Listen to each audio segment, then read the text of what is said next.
Hello guys, welcome back to Pavan Score Hub. This is Pavan Markanti. So Telangana and Andhra Pradesh లో మనకి EAMCET results అనేవి announce అయితే చేయడం అయితే జరిగిందనమాట. సో ఈ యొక్క ఎంసెట్ రిజల్ట్స్ అనేది వచ్చిన తర్వాత నెక్స్ట్ మెయిన్ ఇంపార్టెంట్ స్టెప్ వచ్చేసింది అంటే కౌన్సిలింగ్ ప్రాసెస్ అనమాట.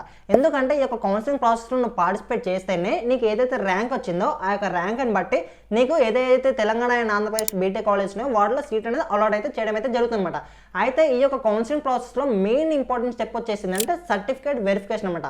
అసలు ఈ యొక్క సర్టిఫికేట్ వెరిఫికేషన్ అంటే ఏంటంటే నువ్వు ఏదైతే ఇప్పటి నుంచి 6th నుంచి 10th వరకు చదివావో దీనికి సంబంధించిన కంప్లీట్ డాక్యుమెంట్స్ అనేవి నువ్వు వెరిఫై అనేది చేయించుకోవాలన్నమాట.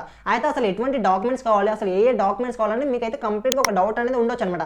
సో ఈ యొక్క డాక్యుమెంట్స్ అన్ని కూడా మీరు ఇప్పుడే రెడీగా అయితే చేసి పెట్టుకోవాలి. ఎందుకంటే మనకి ఇంకా మోస్ట్లీ 20 days టైం అయితే ఉంది. సో మీరు ఇంకా ఒకవేళ నెగ్లెక్ట్ అనేది చేస్తే మీకు ఎప్పుడైతే ఈ యొక్క సర్టిఫికేట్ వెరిఫికేషన్ డేట్ అనేది దగ్గరకు వచ్చిందో అప్పుడు మీ యొక్క డాక్యుమెంట్స్ అన్ని కలెక్ట్ చేసుకొని చాలా టైం అనేది పడుతుంది అనమాట. ఎందుకంటే కొన్ని డాక్యుమెంట్స్ అనేవి మీరు మళ్ళీ కరెక్ట్ అనేది చేయించుకోవాలి అండ్ కొన్ని దానిలో మిస్టేక్స్ అనేవి ఉంటాయి, వాటిని మళ్ళీ మీరు చేంజ్ అనేది చేయించుకోవాలి. సో ఇలాంటివి ఉంటాయి కాబట్టి మీరు ఈ డాక్యుమెంట్స్ అన్ని ఇప్పటి నుంచి కలెక్ట్ అనేది చేసి పెట్టుకోవడం మీరు స్టార్ట్ అనేది చేయాలంట. అయితే ఈ యొక్క సర్టిఫికేట్ వెరిఫికేషన్ సంబంధించిన డాక్యుమెంట్స్ సంబంధించిన ఒక కంప్లీట్ పీడిఎఫ్ అనేది నేను అయితే ఆల్రెడీ తయారు అనేది చేశాను అనమాట. సో ఇప్పుడు మనం అసలు ఏ డాక్యుమెంట్స్ కావాలో వన్ బై వన్ అయితే చూద్దామన్నమాట. సో ఫస్ట్ వచ్చేసి అంటే ఎంసెట్ ర్యాంక్ కార్డ్. సో నువ్వు ఏదైతే ఎంసెట్ ఎగ్జామ్ రాసినాక నీకు రిజల్ట్ అనేది వచ్చింది ఉంటుంది కదా, సో దానికి సంబంధించిన ర్యాంక్ అనేది అయితే నువ్వు అయితే డౌన్లోడ్ అనేది చేసి పెట్టుకోవాలంట. అండ్ సెకండ్ వన్ వచ్చేసి అంటే ఎంసెట్ హాల్ టికెట్. సో నువ్వు తెలంగాణ స్టూడెంట్ అయితే తెలంగాణకు సంబంధించిన ఎంసెట్ హాల్ టికెట్ అయితే డౌన్లోడ్ చేసి పెట్టుకో. ఒకవేళ నువ్వు ఏపీ స్టూడెంట్ అయితే ఏపీ సంబంధించిన EAMCET rank card and hall ticket అయితే నువ్వు డౌన్లోడ్ అయితే చేసి పెట్టుకోవాలంట. అండ్ థర్డ్ వన్ వచ్చేసి ఏంటంటే ఆధార్ కార్డ్. సో ఈ యొక్క ఆధార్ కార్డ్ అనేది కూడా నీకు ఒరిజినల్ అనేది తీసి పెట్టుకో. అయితే ఈ యొక్క ఆధార్ కార్డ్లో నీకు ఎటువంటి డేట్ ఆఫ్ బర్త్ కానీ నేమ్ కానీ ఇంకా ఏమన్నా చేంజెస్ అని ఇమేజ్ కానీ ఏమైనా చేంజ్ అనేది చేయాలనుకుంటే నువ్వు ఇప్పుడే చేంజ్ అనేది చేసుకోవాలంట. ఎందుకంటే కౌన్సిలింగ్ ప్రాసెస్ అనేది దగ్గరికి వచ్చినాక నేను ఈ యొక్క దీంట్లో నాకు డేట్ ఆఫ్ బర్త్ తప్పు ఉంది లేకపోతే నేమ్ తప్పు ఉంది అంటే నీకు అక్కడ చాలా ఇబ్బంది అనేది అవుతుంది అనమాట. సో నీకు ఇందులో ఏమన్నా నీకు చేంజెస్ అనేది చేసుకోవాలంటే as per your SSC memo ప్రకారంగా నువ్వు ఈ యొక్క డీటెయిల్స్ అనేది చేంజ్ అనేది ఇప్పుడే చేంజ్ అనేది చేసి పెట్టుకోవాలంట. అండ్ నెక్స్ట్ వచ్చేసి ఎస్ఎస్సిఆర్ ఈక్వివాలెంట్ సర్టిఫికేట్ అనమాట. అయితే నువ్వు 10th క్లాస్ మెమో ఉంటుంది కదా, లాంగ్ మెమో, ఈ యొక్క లాంగ్ మెమో అనేది కలెక్ట్ అనేది చేసి పెట్టుకోవాలి. అండ్ నెక్స్ట్ వచ్చేసి ఇంటర్మీడియట్ ఆర్ ఈక్వివాలెంట్ మెమో. అయితే నువ్వు ఇంటర్మీడియట్ చదివింటావు కదా, ఏదైతే కాలేజ్లో చదివావో ఆ యొక్క కాలేజ్కి సంబంధించిన లాంగ్ మెమో అనేది నువ్వైతే కలెక్ట్ అనేది చేసి పెట్టుకోవాలంట. అండ్ నెక్స్ట్ వచ్చేసి టీసీ. అయితే నువ్వు లాస్ట్ ఏదైతే చదివావో అంటే ఇంటర్మీడియట్ కదా అందరు చదివేది, ఇంటర్మీడియట్ సంబంధించిన టీసీ అనేది నువ్వు ఆ యొక్క కాలేజ్ నుంచి కలెక్ట్ అనేది చేసి పెట్టుకోవాలంట. అండ్ నెక్స్ట్ వచ్చేసి ఏంటంటే study certificates from class 6 to intermediate. ఈ యొక్క స్టడీ సర్టిఫికేట్స్ అంటే ఏంటంటే బోనఫైడ్ సర్టిఫికేట్స్ అనమాట. అయితే ఈ యొక్క బోనఫైడ్ సర్టిఫికేట్స్ అనేవి 6th క్లాస్ నుంచి ఇంటర్మీడియట్ వరకు ప్రతి క్లాస్ యొక్క బోనఫైడ్ సర్టిఫికేట్ అనేది ఉండాలన్నమాట. అర్థమవుతుందా? ఇప్పుడు చాలా మందికి చాలా డౌట్ ఉండొచ్చు, బ్రో మా దగ్గర లేవు కదా మరి ఎలా అని. డోంట్ వరీ, మీరు ఏదైతే స్కూల్ కానీ ఏదైతే కాలేజ్లో చదివారో మీరు అక్కడికి వెళ్ళి మీరు మీ యొక్క బోనఫైడ్ సర్టిఫికేట్ అనేది కలెక్ట్ అనేది చేసుకోవచ్చు అనమాట. So this is about bona fide certificate. And next వచ్చేసి ఏంటంటే ఇన్కమ్ సర్టిఫికేట్. ఇన్కమ్ సర్టిఫికేట్ దగ్గర చాలా మంది చాలా మిస్టేక్స్ అనేది చేస్తుంటారు అనమాట, అంటే తెలియక. అయితే ఈ యొక్క ఇన్కమ్ సర్టిఫికేట్ అనేది మీకు లాస్ట్ ఇయర్ ఇన్కమ్ సర్టిఫికేట్ ఉంటే మీకు ఇప్పుడు వ్యాలిడ్ అనేది కాదనమాట. ఎందుకంటే ఇన్కమ్ అనేది ఎవ్రీ ఇయర్ చేంజ్ అనేది అవుతూనే ఉంటుంది. సో మీరు ఇన్కమ్ సర్టిఫికేట్ అనేది ఈ ఇయర్ అంటే యాజ్ పర్ ఆఫ్టర్ January 2025 తర్వాత మీరు ఇన్కమ్ సర్టిఫికేట్ అనేది తీసి పెట్టుకున్నారనమాట. ఒకవేళ మీ దగ్గర ఓల్డ్ ఇన్కమ్ సర్టిఫికేట్ ఉంటే మీరు మళ్ళీ ఈ యొక్క ఇన్కమ్ సర్టిఫికేట్ అనేది కొత్తగా తీసుకోవాలి, ఓకేనా? అండ్ నెక్స్ట్ వచ్చేసి ఏంటంటే క్యాస్ట్ సర్టిఫికేట్. ఈ యొక్క క్యాస్ట్ సర్టిఫికేట్ అనేది ఇన్కమ్ సర్టిఫికేట్ లాగా కాదనమాట. ఒక్కసారి మీరు ఈ యొక్క క్యాస్ట్ సర్టిఫికేట్ అనేది తీసుకుంటే ఎంటైర్ మీ యొక్క లైఫ్ అనేది ఈ యొక్క క్యాస్ట్ సర్టిఫికేట్ ఉంటుంది అనమాట. అర్థమవుతుందా? సో మీకు ఒకవేళ ఆల్రెడీ మ్యాక్సిమం అందరి దగ్గర క్యాస్ట్ సర్టిఫికేట్స్ అనేవి ఉంటాయన్నమాట. ఒకవేళ లేకపోతే మీరు ఇప్పుడు తీసుకోండి. అండ్ నెక్స్ట్ వచ్చేసి ఏంటంటే రెసిడెన్స్ సర్టిఫికేట్ అనమాట. అయితే రెసిడెన్స్ సర్టిఫికేట్ అంటే ఏంటంటే ఎవరైతే స్టూడెంట్స్ అనేది 6th నుంచి 12th వరకు తెలంగాణ అంటే మీరు ఒకవేళ తెలంగాణ స్టూడెంట్స్ అయితే తెలంగాణలో చదివి ఉండాలి, ఒకవేళ మీరు ఆంధ్ర స్టూడెంట్స్ అయితే ఆంధ్రలో చదివి ఉండాలి. ఒకవేళ అలా చదవకపోయిన వాళ్ళు ఉంటే మీరు మీకు సంబంధించిన రెసిడెన్స్ సర్టిఫికేట్ అనేది మీరు కలెక్ట్ అనేది చేసి పెట్టుకోవాలన్నమాట.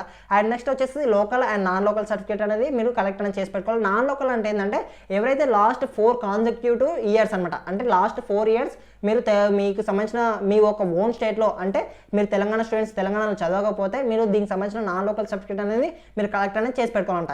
లోకల్ స్టూడెంట్స్కి అవసరం లేదు, ఎందుకంటే ఆ యొక్క బోనఫైడ్ సర్టిఫికేట్లో అడ్రస్ అనేది ఉంటుంది కాబట్టి మీకు ఈ యొక్క లోకల్ సర్టిఫికేట్ మీకు మళ్ళీ స్పెషల్గా అవసరం అనేది లేదు.